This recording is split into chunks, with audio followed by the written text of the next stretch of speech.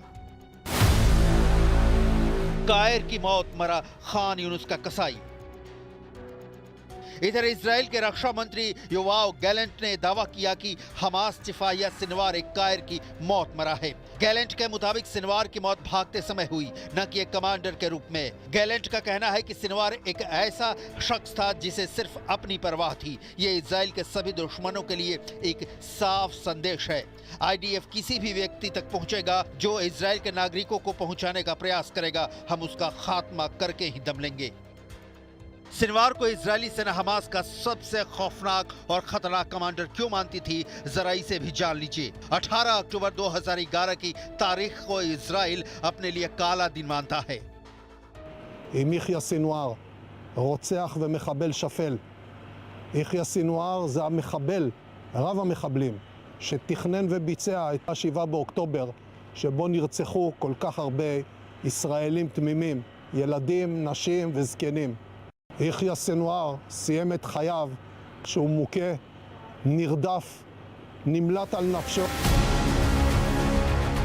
18 अक्टूबर 2011 को इजराइल ने अपने एक सैनिक गिलाद शालिद को छुड़ाने के लिए 1027 फिलिस्तीनी कैदियों को रिहा किया था। इसमें कैदी नंबर 955266978 था, जो इजरायली सैनिकों की हत्या के आरोप में 1988 से कैद में था। इजराइल इस कैदी को रिहा करना अपनी सबसे बड़ी गलती मानता था। यह कैदी कोई और नहीं बल्कि हमास का सबसे बड़ा लीडर और चीफ याह्या सिनवार था। रिहाई के बाद से ही इजराइल ने सिनवार की तलाश फिर शुरू कर दी थी, जो 17 अक्टूबर 2024 को अचानक से खत्म हुई। ये सब एक चांस एनकाउंटर की वजह से हुआ। सिनवार को 16 अक्टूबर को ही मार दिया गया था, लेकिन इजरायली सेना को जरा भी एहसास नहीं था कि मारे गए हमास लड़ाकों में हमास सिर्फ सिनवार ही है। अगले दिन 17 अक्टूबर को जब तबाह इमारत की तलाशी ली गई तो सिनवार की लाश मिली। इसे क्या इत्तेफाक कहेंगे कि जिस सिनवार को 18 अक्टूबर 2011 को इजरायली सेना ने रिहा किया था, वही सिनवार 2024 के अक्टूबर महीने में ही मारा गया।